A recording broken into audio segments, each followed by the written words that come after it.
activist and the founder of the Reproductive Freedom Collective of Broward County, North Carolina. 2017 Women's March on Washington. Did you bring us any hats? Did you bring us any hats? If you have any extra, I would really love to wear one every day. And a former chair of Ruth's List, Florida, she's been recognized as a Glamour Woman of the Year and a Valiant Woman of the Vote. Okay, she's really impressive. Emma has led and consulted on numerous local and national campaigns, including flipping key Republican seats in Florida, girl, we need you now or whatever. She served on several civic boards and is vice chair of the Florida Democratic Party Rules Committee. Her work focuses on empowering women to lead and expanding access to reproductive rights. Please give us a warm South Florida round of applause for activist Emma Collum. She is also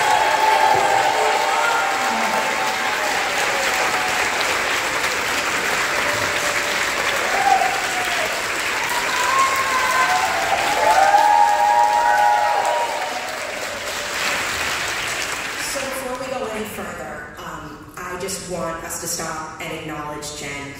Yes, Jen has been amazing putting all of this together.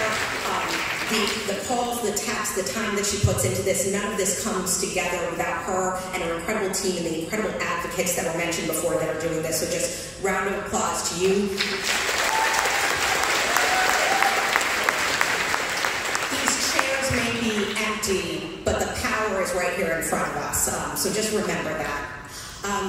Like so many of the rest of you, I spent the last week and last weekend celebrating some of the holiest holidays with my family, and I promised that Kimmy and I weren't hanging out together when we read the current president's tweet yesterday. This was, of course, following the current president's selling to the highest bidder for the Easter egg hunt on the White House lawn, which advertisements from corporate brands would own the eggs. So that wasn't enough.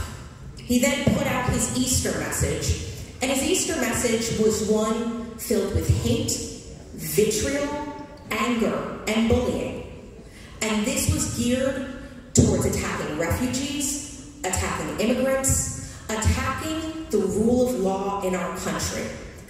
So I then did what I think most people in that situation of really feeling some real despair did. I watched the musical classic Jesus Christ Superstar at 12 o'clock at night. Really got me back into a good place.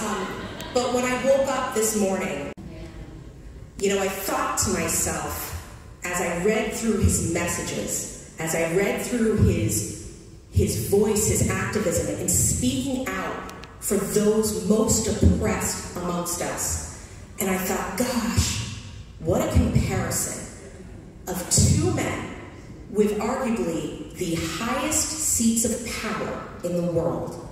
And one is using his pulpit to sell America to the highest bidder by bullying, cowardly anger.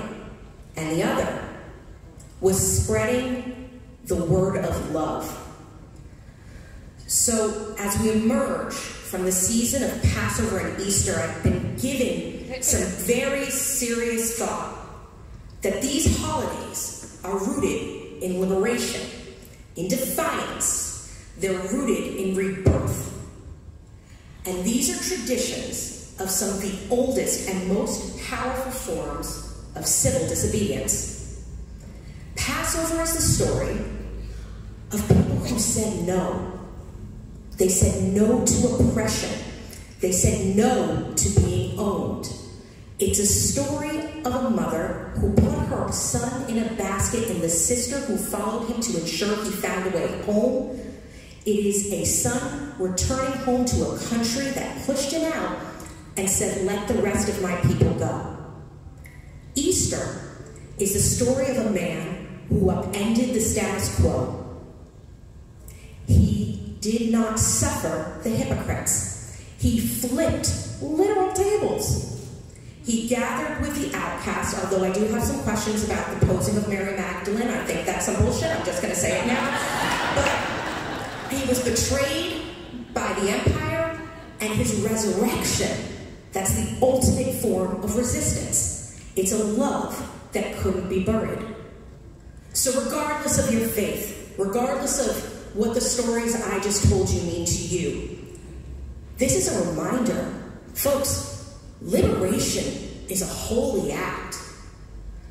Rising up.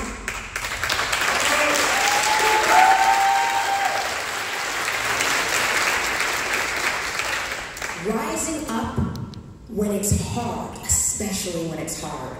Rising up when it's risky, maybe most importantly, when it's risky.